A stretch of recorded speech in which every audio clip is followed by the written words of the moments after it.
Bonjour et bienvenue dans Concrètement, l'émission qui s'intéresse à ce que vous faites concrètement dans la vie. Vous faire craquer pour vous mettre d'aplomb. Aujourd'hui, je suis avec Alexis qui pratique le métier d'ostéopathe et qui va nous expliquer si c'est une vision fidèle de son métier.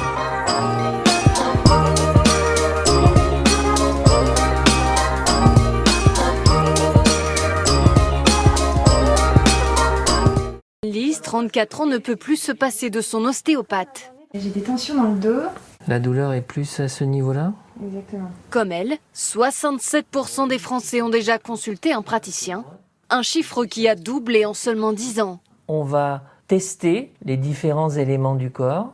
On va noter les endroits qui tirent le plus. Et c'est pas parce que vous avez une douleur dans le dos qu'on va se contenter d'aller dans le dos. On va aussi aller voir les membres inférieurs, les membres supérieurs, le crâne.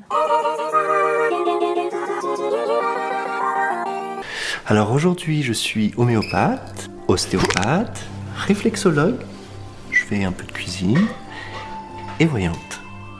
Allô ? Ça vous permet d'avoir plus de patients et plus de revenus donc. Ah oui, mais attention, on fait pas ça pour l'argent, nous. Bon, après, c'est vrai que ça met un peu de beurre dans les épinards. Tu fais une infus épinards ? Non, mais c'est pas ça. Vous ne prenez pas la carte vitale.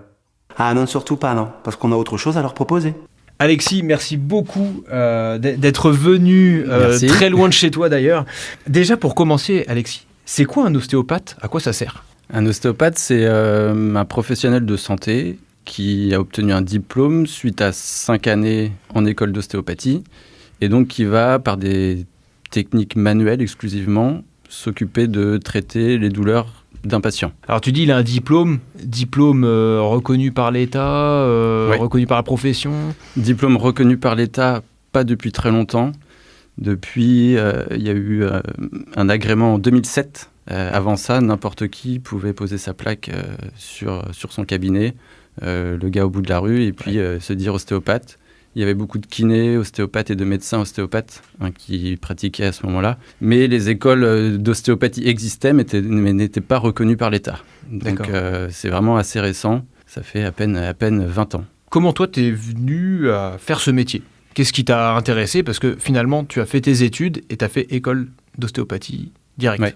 J'ai pas fait école d'ostéopathie directe. Ah ouais ? Je savais même pas. Non. Vas-y. J'ai fait bac scientifique. Obligé un petit peu pour ce type de profession, même si à l'époque je voulais pas forcément faire ça, je voulais plutôt faire kiné. Depuis à peu près le lycée, c'est une profession qui me plaisait. En fait, j'étais attiré à la fois par le domaine médical et le domaine sportif. Donc j'hésitais un peu entre ces deux trucs-là, et pour moi, j'avais l'impression que c'était le métier kiné qui reliait un petit peu les deux. On a tous un peu l'image du kiné dans le doc, là, sur les Bleus en 98, qui bosse avec Guy Arche et Zizou, et on se dit, ça me donnait envie de faire cette profession-là. Donc je suis parti sur les études de kiné. Donc à l'époque, kiné, c'est plus le cas maintenant, mais il fallait obtenir un concours, et donc passer la plupart, quasiment 100%, passer par une année de prépa kiné, avec des matières où on avait de la physique, chimie et bio. Okay. Donc moi, hyper à l'aise en bio. Par contre, physique, chimie, très compliqué. Donc l'année de prépa a été assez difficile. Et en fait, c'est tombé pile l'année où justement l'ostéopathie était reconnue par l'État. Et donc, où les écoles étaient agréées, etc. Et donc, moi, compliqué en études de kiné. Et il y a un copain de la classe qui me dit, écoute, là, l'ostéopathie vient d'être reconnue. À l'époque, on pensait que ça ressemblait beaucoup à kiné. On se dit, vas-y, on part là-dedans et puis go. C'est une des questions que j'avais, parce que kiné et ostéo, c'est deux mondes liés qui s'opposent. Enfin, c'est un peu entre... Il y a des différences. Il y a plein de points communs aussi, forcément. Le tactile avec le patient, les manipulations, tout ça, c'est des points communs. Par contre, il y a quand même beaucoup de différences avec le métier d'ostéopathe. Ouais. Ma vision, c'est l'ostéopathie, ça va être très osseux, très articulaire, et le kiné, ça va être plus musculaire. Est-ce que c'est à peu près réel ce que je dis ? Est-ce que c'est ça vraiment. Les deux, va y avoir du musculaire, les deux, va y avoir de l'ostéo-articulaire. La différence va être plutôt dans la prise en charge. Les kinés vont beaucoup voir des gens pour de la rééducation suite à des opérations, suite à des blessures comme les entorses, où il va y avoir besoin de faire de la rééducation, de la réadaptation sur plusieurs séances, faire des exercices, montrer à la personne comment il faut qu'elle fasse chez elle pour réadapter les tissus. Donc ça, c'est plutôt le job du kiné. Et nous, en ostéo, on va être plutôt sur... on va voir les patients sur une séance ou 2 max pour un motif de consultation. Et puis, on va plutôt s'occuper à faire un bilan global du corps, comprendre quelle zone bouge moins bien, libérer une tension, libérer un blocage articulaire, alors, en essayant de comprendre un petit peu le fonctionnement du patient, comment il s'est blessé, comment il s'est fait mal, et puis lui montrer un petit peu ce qu'il faut faire. Mais voilà, c'est pas du tout le même suivi qu'on va avoir par rapport à un kiné qui va avoir un suivi plus long. Sur du long terme, quoi. Plus sur du long terme, avec des pathologies chroniques, etc., qui nécessitent ce travail-là sur du long terme. Alors justement, c'est important. Moi, j'ai l'impression qu'il y a un peu plusieurs types d'ostéopathie. Ouais. Justement, parce qu'on peut aller voir 10 ostéopathes, il y aura 10 approches différentes. Quelle est la tienne, on va dire, et qu'est-ce qu'on peut voir, et qu'est-ce qui sera de commun, surtout entre ces 10, quoi qu'il arrive, par contre. Ce qu'il y a de commun, c'est de vouloir soulager le patient, ça c'est clair. Il faut avoir une douleur à la base. On ne va pas voir l'ostéo si on n'a pas de douleur. Il faut avoir une douleur, oui. Dans 95% des cas, les gens viennent parce qu'ils ont une douleur. Mais ça peut arriver qu'ils viennent pour, par exemple, troubles du sommeil, troubles viscérales, anxiété. C'est plus rare. Là, il n'y en a pas de douleur, mais on a quand même une problématique. Mais si on parle purement des douleurs, oui, c'est ça qu'on rencontre le plus souvent. Mais c'est vrai que chaque ostéopathe va... Alors, il y avait une vision un peu plus ancienne de globalité du corps. On disait que si on travaille sur telle zone, ça peut impacter à l'autre bout. Alors, c'est en partie vrai. Donc, il y a ça. Et puis, c'est vrai qu'il y a des ostéopathes qui vont axer plutôt leur façon de soulager sur l'énergétique, l'émotionnel, les tensions plus anciennes de l'enfance. Ça, quand tu me dis ça, ça fait très ésotérique, un peu... Ouais. Tu vois, très psychologique. C'est des choses qui n'ont pas forcément été démontrées par des études scientifiques. C'est ça, ouais. C'est ça. C'est ce qu'on disait tout à l'heure en off. Tant que ça marche, j'ai envie de dire, faut pas trop se poser de questions. Tant que ça marche. Non, mais tu vois... Oui, le but principal est quand même de soulager et que le patient aille mieux. Donc, si ça marche, tant mieux. Si les patients sont satisfaits, si les patients ont envie d'être soignés de cette façon-là aussi, c'est important. On a aussi le type de patientèle qui correspond à notre façon à nous de travailler. Et puis, moi, la mienne est plutôt, on va dire, cartésienne, scientifique, mécanique, plutôt sur du travail musculaire, détente musculaire, libération articulaire, redonner de la mobilité au tissu. Donc, tu vas beaucoup manipuler la personne, tu vas appuyer là où ça fait mal, entre guillemets. Appuyer plus ou moins fort. Si on veut travailler plus en surface, au niveau, je ne sais pas si tu connais les fascias. Pas du tout. Tissus qui sont sous la peau, qui enveloppent les muscles, les organes. Je sais pas, tu vois, on a déjà vu des morceaux de viande, poulet, etc. Il y a une petite membrane transparente par-dessus. C'est ça, les fascias. Okay. C'est très innervé, très vascularisé. Ça maintient un petit peu le muscle à sa place. Et donc ça, on peut le travailler. Il n'y a pas besoin d'appuyer fort. On peut avoir des tensions au niveau de ces fascias, des troubles à ce niveau-là. Et puis là, on travaille vraiment en sous-cutané sans appuyer. Mais oui, des fois, il faut aller un petit peu plus en profondeur si on veut... C'est un peu l'image. C'est un peu l'image de l'ostéo. Il fait craquer pour... craquer, entre guillemets, craquer pour un peu détendre le truc, quoi. Ça peut arriver, oui, qu'on puisse manipuler. On appelle ça un blocage articulaire, un blocage vertébral. Souvent, on manipule au niveau lombaire, dorsal, cervical, certains. Et oui, il y a ce petit bruit de craquement... qui est en fait une sorte de décoaptation au niveau de l'articulation. Il y a des petites bulles de gaz qui s'échappent, et c'est ça qui fait, on appelle ça l'effet de capitation, et c'est ça qui fait ce bruit, un peu comme quand on se tire sur le doigt. Ouais. Donc c'est pas l'articulation qui frotte, c'est pas les os qui frottent entre eux, c'est vraiment cette décoaptation articulaire qui fait ce bruit. Une question qui me vient en parlant, et je me rends compte, les ostéos que moi j'ai vus, des fois j'ai l'impression qu'ils manipulaient pas mal les organes aussi. Oui. Dans le ventre ou quoi.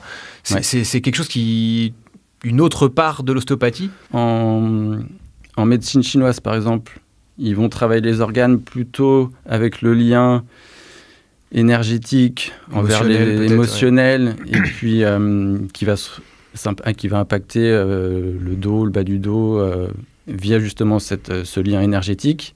Et puis, par contre, tu peux aussi travailler un organe, parce qu'eux aussi... Comme je disais, ils ont des fascias, il y a des ligaments autour qui les maintiennent, qui les accrochent aux vertèbres. Et donc, si l'organe est en souffrance, si le ligament autour de l'organe est tendu, il peut tracter sur la vertèbre auquel il est attaché. et donc provoquer des douleurs au dos. Donc tu as ce lien-là anatomique qui existe entre l'organe et la douleur vertébrale. Et puis tu as le lien aussi via les nerfs. L'innervation des organes, ce sont des nerfs qui partent de la colonne, de la moelle épinière. Et donc le passage nerveux au niveau du dos peut faire en sorte que l'organe en souffrance peut envoyer des douleurs dans le bas du dos. Et inversement. D'accord. Tu peux avoir mal au dos et puis ressentir une douleur projetée au niveau du ventre, via l'innervation. D'accord, ok. Enfin, j'imagine que les cours l'anatomie, Ouais. ça doit être une grosse partie de On en la a pas mal, formation. on en a pas mal mangé, beaucoup. Je Ouais. pense que peut-être autant que quelqu'un qui est en études de médecine, au niveau anatomique, c'est vrai que c'était assez précis. Du coup, tu fais cette école d'ostéopathie, tu as ton diplôme validé, Ouais. tu peux t'installer. Comment ça se passe quand on veut s'installer? Parce que du coup, autre problématique, tu es à ton compte. Oui. Donc là, tu te lances dans le grand bain. C'est l'inconnu. Voilà. Alors là, qu'est-ce qui se passe? Tu viens d'avoir ton diplôme. Ouais. Qu'est-ce que tu fais maintenant? Sachant qu'en plus, on n'a pas eu forcément, dans Oui. mes souvenirs, trop d'heures de cours axées là-dessus. Oui, Peut-être, c'est pas du tout. Ouais. Aller 2-3 heures en fin de dernière année pour savoir un petit peu quelle démarche administrative faut faire avant de s'installer. Donc Ouais. aller à l'URSSAF, etc. pour s'enregistrer. Mais sinon, après, oui, on est livré à nous-mêmes. Il faut trouver un endroit où s'installer. Il y en a Donc, qui le font chez eux. il y en a qui le font chez eux. Bon, après, Ça faut évite, accepter. Ouais. ça évite de payer 2 loyers, et ton loyer perso et ton loyer pro. Donc déjà, financièrement, c'est plus sympa. Mais oui, il faut accepter que les gens ils soient un peu pas loin de chez toi, quoi. Donc il y en a qui le font, pas beaucoup, mais il y en a qui l'ont fait. Et c'est surtout que oui, il faut trouver un lieu où s'installer. Donc tu as toute une sorte d'étude de marché un petit peu avant de décider pour savoir où tu vas t'implanter. Mais tu fais comment? Tu tapes sur Internet. Tu tapes sur Internet, tu regardes si dans telle ville il y a déjà un ostéopathe. À l'époque, moi c'était en 2013 que j'ai été diplômé. Et on cherchait déjà des petites villes. On disait à peu près il faut une ville de 4-5 000 habitants pour un ostéopathe. C'est pas mal. Alors c'était une estimation, il n'y avait rien qui montrait ça. Et donc déjà trouver des villes de 5 000 habitants en Vendée, parce que moi je voulais rester en Vendée, où il n'y avait pas d'ostéo, il n'y en avait déjà pas des masses. Donc, ah oui. Ouais. Et ouais, parce que c'est mathématique, tu dis il y a 4-5 000 personnes, il y aura à peu près peut-être 200, 300, 400 personnes, je sais pas d'ailleurs les chiffres, et ça me suffira pour vivre, moi, me sortir... C'est ce qu'on entendait, et puis c'est ce qu'on visait. Et déjà dans les grandes villes, et sans parler forcément de Nantes, Bordeaux, etc., mais même à La Roche, il y avait déjà peut-être 10-15 ostéopathes à ce moment-là à La Roche. Donc moi je me suis dit, déjà... 50 000 habitants, 55 000, 56 000 habitants à peu près La Roche, Et le calcul était vite fait, je me suis dit, non, je peux même pas m'installer à La Roche, ça va être trop compliqué. Donc j'ai essayé de chercher d'autres petites villes autour où il y avait de la place et suffisamment d'habitants pour s'implanter. C'est hyper important cette partie-là parce que tu es à ton compte. Donc ça peut être en auto-entrepreneur, ça peut être en société, enfin c'est une profession libérale d'ailleurs. Profession libérale, ouais. Il n'y a pas de numerus clausus, donc c'est vrai que tu peux t'installer où tu veux. On peut s'installer où on veut. C'est compliqué même de se faire connaître, enfin tu vois, toi tu arrives sur une commune où tu connais personne. Pendant plusieurs mois, donc mise en place, trouver le logement, aller à la mairie, dire qu'on va s'installer, etc. Mettre en place le numéro de téléphone pour pouvoir être contacté, gérer éventuellement, moi je crois que j'avais fait un site internet à l'époque aussi. Ouais. On n'a pas le droit de faire de publicité, tu vois, de mettre des trucs dans les boîtes aux lettres. Ah ouais, d'accord, je savais pas. C'est pas la loi, il n'y a pas une loi précise qui l'interdit, mais c'est très mal vu de faire ça. Ouais. Donc déontologiquement, ça se fait pas.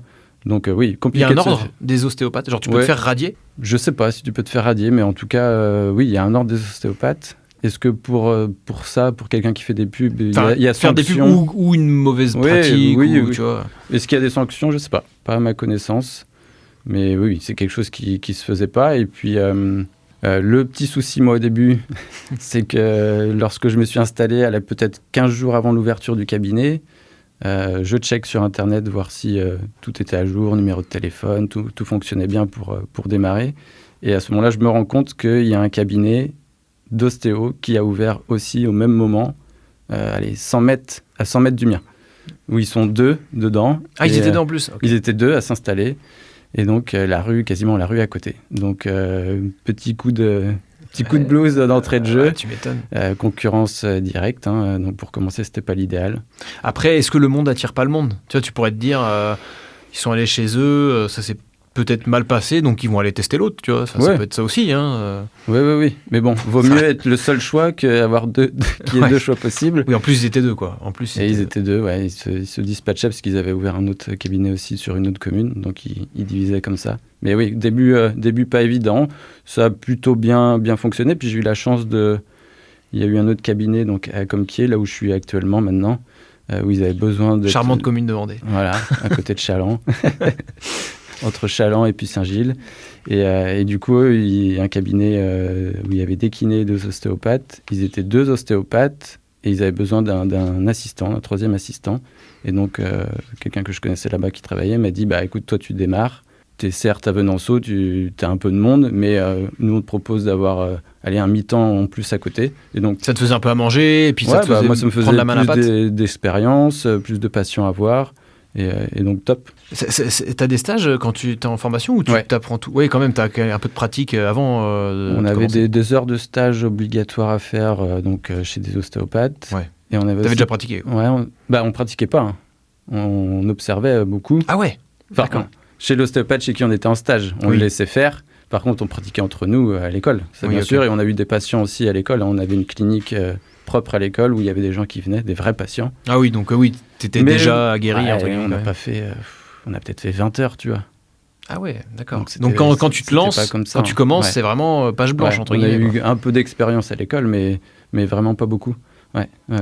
Et du coup, tu commences donc à mi-temps un peu là-bas, puis finalement... Je faisais moitié-moitié, oui. Une demi-journée, j'étais à Venanceau, une demi-journée, j'étais sur Compiègne. Donc les journées étaient quand même assez chargées, assez remplies. Mais oui, au début, tu comptes pas trop tes heures, parce que tu as surtout envie que ça fonctionne, que les gens viennent. Donc je me rappelle, j'avais même des horaires d'ouverture le dimanche, tu vois. Ah j'avais mis toutes les plages horaires disponibles. Bon, j'ai jamais travaillé le dimanche, mais ouais. Puis tu dois avoir le stress financier. Ouais. Parce que tu es à ton compte, donc tu as intérêt... Enfin, là, ça va être une problématique de chef d'entreprise quasiment, mais l'agenda, faut qu'il soit rempli. Ouais. Faut pas que les gens ils partent au dernier moment, parce que ça doit arriver, des empêchements, donc les gens qui viennent pas. Puis toi, faut que tout soit rempli, faut que tu prennes un max de rendez-vous. Tu fais combien de rendez-vous dans une semaine? Tiens, ta journée type, par exemple. Ta semaine type, au début et maintenant, par exemple? Au début, Venanceau, quand j'ai commencé, c'était à peine 10, tu vois. 10 rendez-vous 10 rendez-vous par semaine.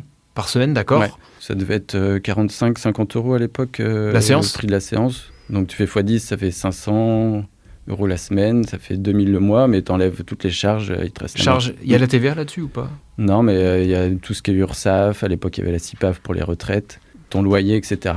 Et donc t'enlèves 50% à peu près. Donc il te reste 1000 € de salaire net. Que tu te verses à toi, quoi. Si t'as 10 patients par semaine. D'accord. Que tu te verses à toi-même, ouais. Ah oui, donc c'est léger. Et pour vivre, il te faut au moins le double, quoi. Finalement, au moins 20 patients semaine, finalement, si tu veux réussir à vivre... Ouais, 15-20 minimum, c'est... 15 minimum, c'est... Je pense qu'il faut pas trop en dessous. Après, tout dépend aussi où tu vis, hein. Si le loyer est à 300 € de ton cabinet, ou si tu es à Paris et qu'il est à 900, ça va pas être la même non plus. Oui. D'ailleurs, tu me disais, quand on parlait avant l'émission, qu'il y a des gens sur des grandes villes comme Paris, c'est dur de se l'imaginer, mais les mecs, ils ont aussi un mi-temps à côté, ils vont faire de la mise en rayon, des petites choses à côté. Tu peux, si tu n'as pas assez de patients qui viennent, surtout que maintenant, comme je disais, les écoles ont eu beaucoup d'étudiants dans les promotions, donc il y a énormément d'ostéopathes qui sont sortis sur le marché du travail depuis les 10-15 dernières années. Donc forcément, beaucoup plus d'ostéos qui s'installent. Et maintenant, moi, je prends l'exemple de la commune où on est, à Compiègne, 4000 habitants. On était 2 ostéos jusqu'en 2015. Et là, depuis 3 ans, on est passé à 5. Donc énorme. Oui, c'est énorme. Et c'est trop, en fait. On ne peut pas tous avoir un agenda rempli en étant 5 dans ce type de commune-là. Donc, forcément, ceux qui n'ont pas assez de sous grâce à l'ostéopathie, tu es obligé de faire un autre travail à côté pour certains. Hein, ouais. Et ça me fait penser, on parlait des professions de santé avant, l'ostéopathe aussi, c'est une profession où tu n'es pas remboursé par la sécurité sociale. Non.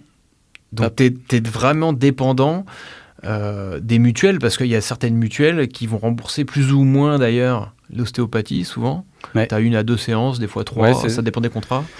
C'est assez variable selon les mutuelles, selon le contrat que tu as avec ta mutuelle.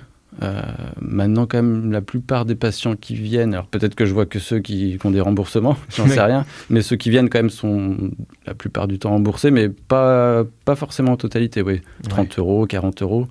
Parce qu'il faut se dire que votre profession est vachement dépendante peut-être de ça. Parce que si demain, j'en avais discuté avec une ostéo, il y avait eu quelque chose comme quoi les mutuelles voulaient peut-être plus rembourser l'ostéopathie. En ce moment, il y a eu un petit texte sympathique qui est sorti au Sénat, je crois. Donc après, il y a tout un cheminement derrière. Enfin, c'est pas voté du tout, etc. Mais c'est quand même un texte qui est sorti comme quoi... ça coûte tant, donc finalement, on va plus rembourser. Est-ce qu'on n'annulerait pas un petit peu le remboursement ostéopathique des mutuelles ou des professions dites comme ça, médecine douce, secondaire, par les mutuelles? Et là, si ça arrive, c'est vrai que... Tu peux peut-être perdre du monde au passage, quoi. Je pense qu'on perd peut-être au moins 2/3 de nos patients. Hein. À mon avis, s'il n'y a plus du tout de remboursement par les mutuelles... ça se comprend. Ça se comprend. Hein. Et ça serait dur et pour les patients et pour nous, hein, en tant que praticiens, pour les deux. Mais ça serait pas... Comme quoi la politique vous influe, enfin vous touche durement. Quoi. Complètement. Du coup, les patients, tu commences à tes premiers patients. C'est qui tes patients? Est-ce qu'ils ont un certain âge? Est-ce qu'il y a un profil type?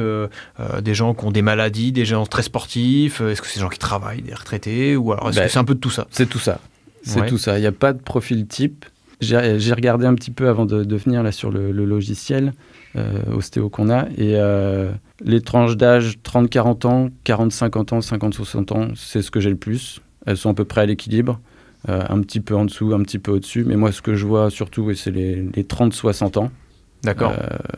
Ça coïncide forcément à une période de la vie où... tu travailles à fond, quoi. Voilà, on travaille pas mal. Le corps, mine de rien, à partir de 35-40 ans, on commence à perdre de la masse musculaire. Ça commence à se dégrader un petit peu au niveau structurel. Donc... ça s'explique certainement par ça, ouais. Tu fais pas de... Parce qu'il y a des ostéos spécialisés, par exemple, dans les bébés. Des choses comme ça peut arriver. Il y en a qu'on fait on peut faire des formations post-graduées après l'école. Parce qu'à l'école, on doit avoir quelques petites bases nourrissons et encore pas très peu. Donc il y en a qui se forment là-dessus parce qu'ils ont envie ils sont attirés par ça. Moi, j'en ai pas fait. J'en vois un petit peu quand même parce qu'on sait quand même manipuler, travailler sur un bébé. Mais j'en vois pas beaucoup. J'en vois pas beaucoup de bébés. Mais ça peut être une spécialité. Ouais. Enfin voilà, pour le coup, là, il y aura peut-être moins de monde à se battre pour complètement. Pour ce segment. Par contre, il faut être prêt à avoir 6 bébés par jour en consultation. Ouais. Je pense que c'est des séances... Des pleurs, des choses... Quand j'en ai une, je sais que ça, au niveau énergétique, ça en demande beaucoup plus qu'une séance classique avec un adulte. Ouais. Donc, il faut être prêt aussi à ça. Mais non, moi, j'en vois, mais pas beaucoup. Peut-être moins de 5 par mois D'accord. De nourrissons. Ouais. Ok. Donc...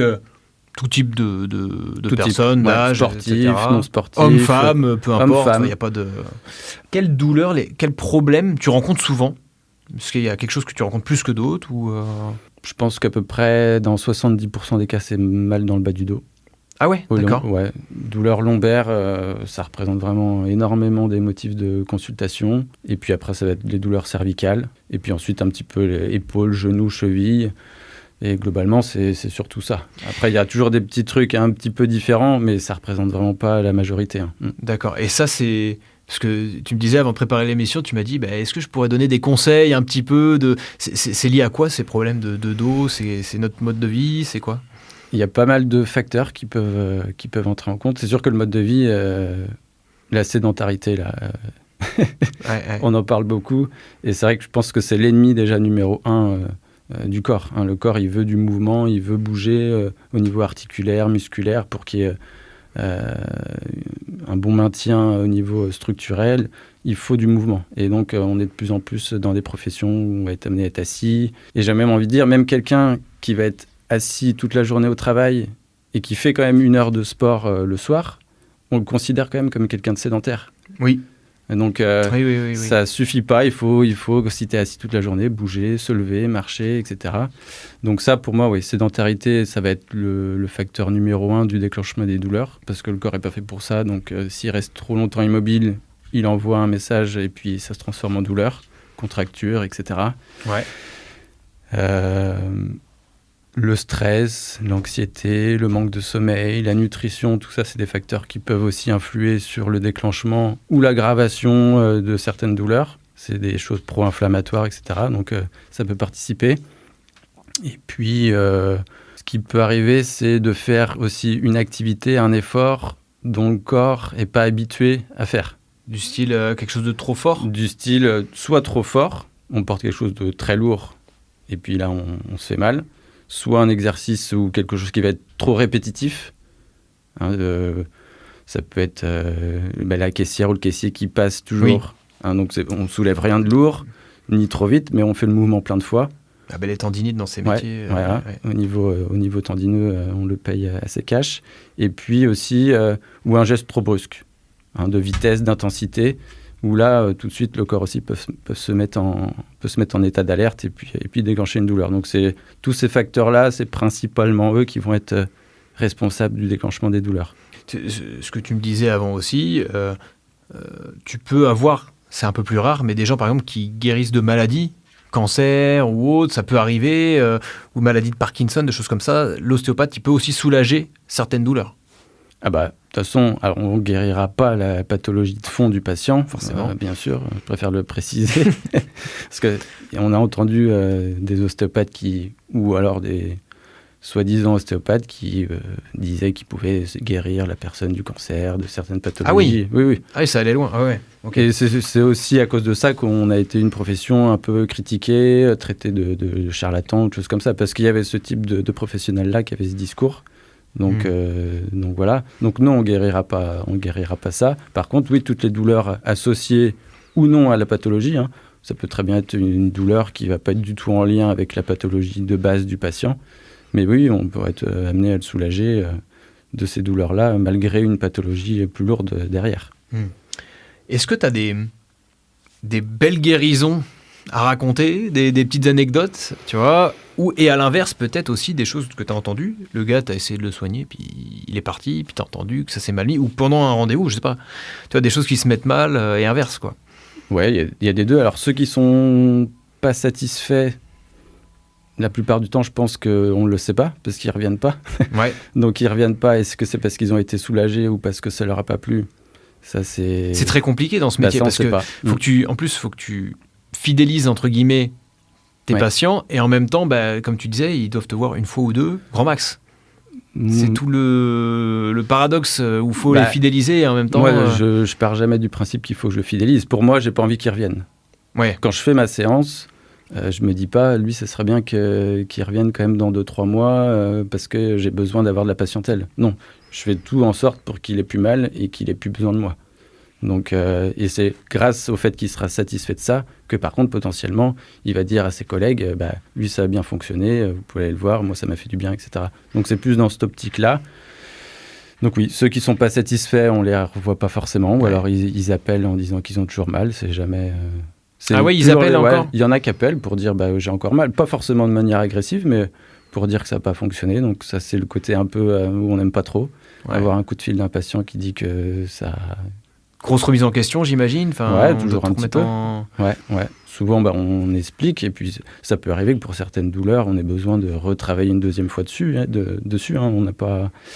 Tu peux orienter vers des confrères ? On peut. Si moi je vois que je bute sur à soulager un patient, que je l'ai vu 2-3 fois, et puis il n'y a rien qui change, peut-être que c'est moi qui passe à côté de quelque chose, d'une solution que je ne vois pas, et à ce moment-là, je peux l'envoyer soit faire de la séance de kiné si je vois qu'il a besoin d'un travail un peu plus long, d'exercice, de rééducation, de renforcement musculaire, ou vers un autre confrère ostéo, ou vers un professionnel de santé si je vois qu'il y a un truc bizarre, plutôt d'origine médicale. Et là, du coup, c'est à moi de capter ça et puis de le renvoyer vers quelqu'un qui pourra être plus à même de traiter le souci.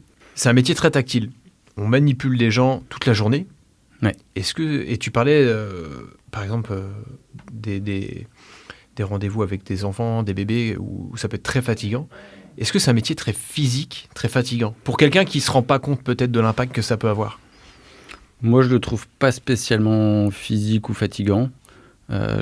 Au début, peut-être, parce que comme pour tout, le corps n'est pas habitué à être debout, à soulever un petit peu les patients. Au final, ce n'est pas des efforts surhumains qu'on a à faire. T'apprends peut-être aussi des postures qui soulagent. T'as plutôt intérêt, ouais. Si tu restes penché, au bout d'un moment, c'est pas que la position est mauvaise, mais c'est juste qu'au bout d'un moment, ton corps, il va pas pouvoir la tenir. Donc oui, il faut faire attention à ça. Mais non, le le corps s'adapte, de toute façon, à ce que tu fais. Et puis, il acquiert des qualités qui va faire que il n'y a pas de souci pour lui. Il peut tenir dans telle position, il peut tenir debout toute la journée. Donc, Ça reste un métier. c'est pas si fatigant que ça. Alors, sauf si tu prends, peut-être, émotionnellement, il y a des patients qui ont des histoires un peu plus lourdes, un peu plus complexes. Les gens aiment bien aussi parler. Je pense que c'est une des rares professions qui reste où comme on disait tout à l'heure, on reste quand même 3/4 d'heure, 1 heure avec le patient. Ouais. On est 2 dans une salle. Il y en a un qui est en sous-vêtements, on a les mains sur lui, on touche. Et c'est une des rares professions qui reste où on peut passer autant de temps avec le patient, à l'écouter, à prendre soin de lui, à essayer de le soulager. Et donc pour ça, c'est... Ils vident leur sac un petit peu, les gens, quoi. Ah ouais, il y en a. Il faut être à l'écoute. Après, il ne faut pas être en mode éponge et puis tout absorber et puis derrière y penser chez soi, etc. Moi, j'arrive à faire la part des choses. Quand je sors du cabinet, je ne repense plus à mes rendez-vous que j'ai eus. De toute façon, le sort est jeté, comme on dit. Donc ça ne sert à rien que je me torture derrière. Après, tu peux t'attacher aux gens. Par exemple, quelqu'un qui a une maladie, quelque chose, tu le suis, et puis un jour, cette personne décède et ça peut te toucher. Enfin, comme toutes les professions médicales. Tu as des patients qui vont plus te toucher que d'autres. Tu as des patients avec qui tu vas avoir une affinité un peu plus importante qu'avec d'autres, que tu vas revoir qu'une seule fois, puis que tu ne reverras plus jamais. Et puis, donc ça, tu peux créer un lien assez fort quand même. Il y en a qui je sais pas, j'ai vu peut-être 50 fois depuis que j'ai commencé. Ah oui, quand même. Ouais. Ça te fait, aujourd'hui, ça fait donc plus de, on est en 2013, 2026, presque 13 ans que tu fais ce métier. Aujourd'hui, tu tournes à combien de rendez-vous semaine à peu près ? C'est assez variable, surtout depuis qu'il y a eu les autres ostéopathes qui se sont installés. Oui, on l'a senti, donc c'est assez variable. Ça peut être des semaines à 20, des semaines à 25, à 30, rarement au-dessus. Donc on va dire autour de 25 en moyenne, patients semaine. Et ça te permet alors c'est pas un salaire, mais d'avoir un revenu à peu près, une fourchette à peu près par mois. Nous, la séance au cabinet est à 60 €. Parce que c'est la moyenne à peu près nationale. Ouais. Ça peut être un peu moins dans certaines régions, un peu plus dans les grandes villes. Donc oui, autour de 60 € en moyenne. Donc tu fais le calcul. Tu fais la moitié de ça, par contre. Tu dans fais ta la poche, moitié quoi. De ça. Ouais. Donc oui, t'enlèves 50%. T'enlèves 50%. Donc ça fait 6 fois de 12, ça fait du 1 500 € par semaine brut. Ouais. Donc 6 000 à la fin du mois. Donc 3 000 net, on va dire à peu près. 3 000 net, quoi. Si t'es à 25, si t'es à 20, ça diminue. Si t'es un peu au-dessus, voilà. Faut se dire entre 2 500 et 4 000, quelqu'un qui a un rythme de croisière, on va dire, quoi. Ouais. Un ostéopathe qui fonctionne de manière classique, quoi. Ouais. C'est quoi, toi, ce que tu préfères dans ton métier et à l'inverse, ce que tu vas détester? Il n'y a pas grand-chose que je déteste.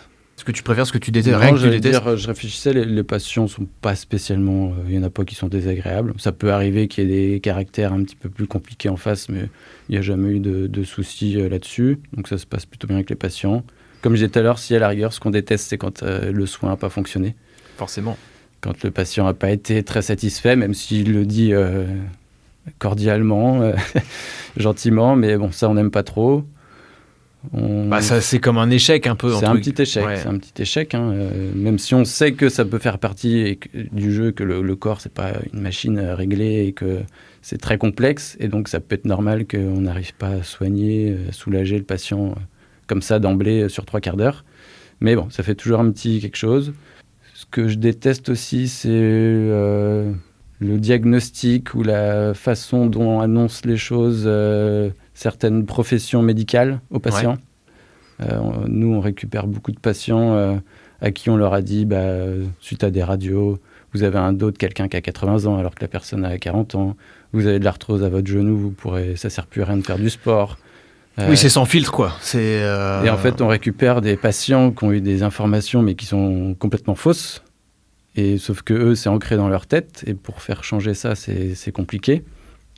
Et du coup, ça, c'est assez difficile. On le rencontre souvent. Et là, ça, c'est le côté un peu que j'aime moins. Et puis, sur ce que j'aime bien, ce que je préfère, c'est ça la question ? Ouais, ce que tu préfères, ce que tu disais. Je préfère. La reconnaissance, peut-être, j'imagine. Ouais. Les gens qui te remercient, qui t'envoient un petit message, peut-être. Ouais, c'est assez rare. Mais oui, quand on reçoit un message sur le répondeur, et comme quoi la douleur est partie, nickel. Je suis très satisfaite, ça c'est toujours gratifiant.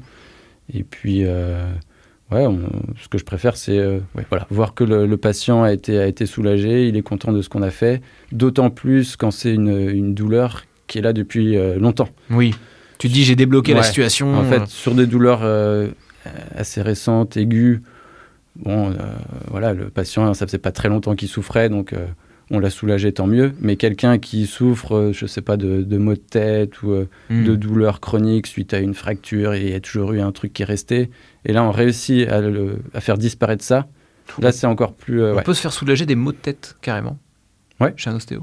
Ouais, alors, je pense à une personne en particulier. Mais... Les maux de tête, c'est assez complexe, parce qu'il y a énormément de causes possibles. Ouais. Vasculaire, hormonal, le stress, des tensions musculaires au niveau des cervicales. Ouais. Ça, on va pouvoir agir là-dessus, sur quand ça vient d'une cause plutôt musculo-squelettique, on va dire. Mais après, il y a certaines causes, des gens qui ont des troubles un peu plus d'origine cérébrale, vasculaire, là on va avoir moins d'impact, ça c'est sûr. Mais à nous de les rechercher, de voir un petit peu justement quel pourrait être le motif, et puis de l'expliquer aux patients. Si on peut pas, ça sert à rien de promettre des choses et de dire oui, je vais forcément vous guérir. Mais il y a toujours des choses à faire, des tensions à soulager, où on dit là, ça, si on le soulage, potentiellement ça peut vous faire du bien quand même par rapport au maux de tête. Ah, c'est pas mal, c'est bon à savoir. Est-ce qu'il y a des clichés sur ton métier que tu aimerais valider ou faire disparaître? Peut-être que quand tu dis que t'es aux gens, quand tu dis aux gens, moi je suis ostéo, qu'est-ce qui se passe généralement, quoi? Ostéo, quand j'annonce la profession, alors tu l'as posé, c'est la question, la différence avec les kinés, qui revient tout de suite. On fait craquer au niveau des os, etc. Alors que c'est pas que ça, il y a d'autres tissus à travailler, il y a d'autres façons de faire aussi. C'est pas que de la manip articulaire et osseuse. Et puis après, les clichés, où ça va être... c'est pas trop dur de voir les gens... comment dire? Qui souffrent un peu, peut-être, non? Non, plutôt lié au physique des personnes. Ah oui, de voir les gens intimement, tu veux dire? Intimement. Tiens, tu vois des gens qui sont peut-être sales. Oui. Des gens... même, j'ai eu des remarques sur... tu dois avoir... surtout venant des patients, c'est surprenant. Vous devez avoir beaucoup de gens obèses. Ça doit être compliqué. Ouais. J'ai eu plusieurs fois cette remarque-là. Et voilà. Donc, plutôt lié, à l'hygiène ou au physique des patients. Est-ce que c'est pas trop compliqué? Ouais, l'aspect tactile qui peut répugner, en fait, la plupart des gens, quoi. Ouais, c'est ça. L'aspect tactile où les gens se disent « Ah, moi, je pourrais pas toucher quelqu'un comme ça, je sais pas. » Faut avoir cette appétence, c'est clair. C'est sûr qu'il faut pas être rebuté par le fait de poser sa main sur la peau de quelqu'un, sur son dos, sur sa jambe, sur son cou, n'importe où, sur son ventre. C'est sûr qu'il ne faut pas être gêné par ça. Ouais, c'est un peu complexe. Même ce qu'on se disait, t'es un homme d'une trentaine d'années, si t'as rendez-vous avec une femme, par exemple, faut être précautionneux dans son approche, parce que ça peut vite être très bizarrement.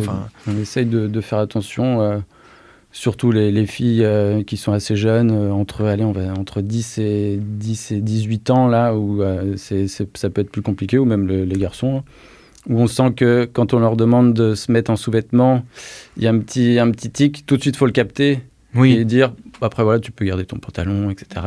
Ou on leur met directement une serviette dessus, sur le bas du corps, etc. Et puis là, déjà, c'est sûr que c'est important de le faire, je pense, d'annoncer quand on va mettre la main dans une zone sur le haut de la fesse, etc. Est-ce que ça ne gêne pas? Surtout si c'est la première fois qu'ils te voient. Si eux, c'est la première fois, ceux qui sont habitués, il n'y a pas de souci. Ceux que ce soit moi ou qui ont déjà vu même d'autres ostéopathes, ils ont l'habitude, ils savent.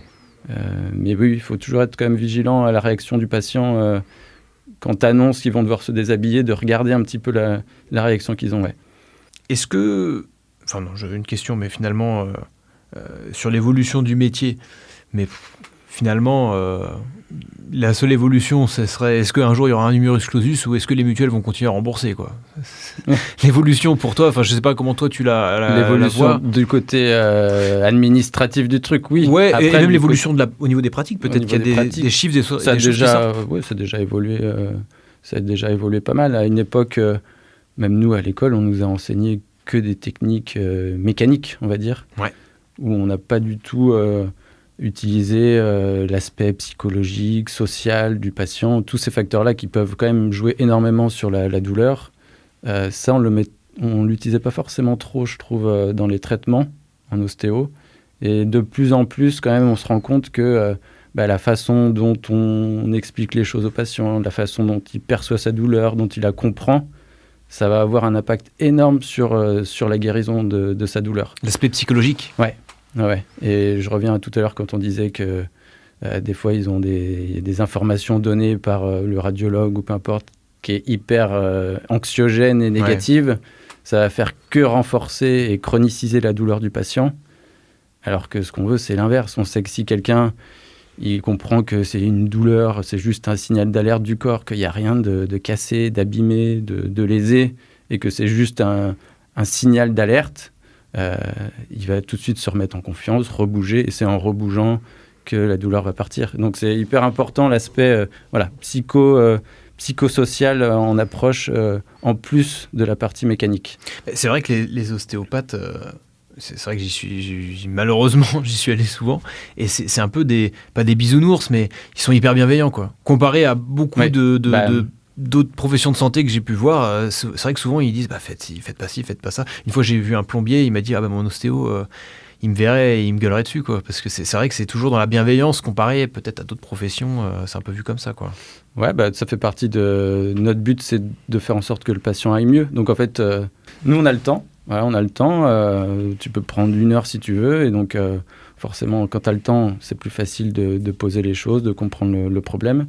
Est-ce que tu as des conseils globaux dans la vie de tous les jours pour pas aller voir l'ostéo, justement, pour pas aller jusque-là, quoi.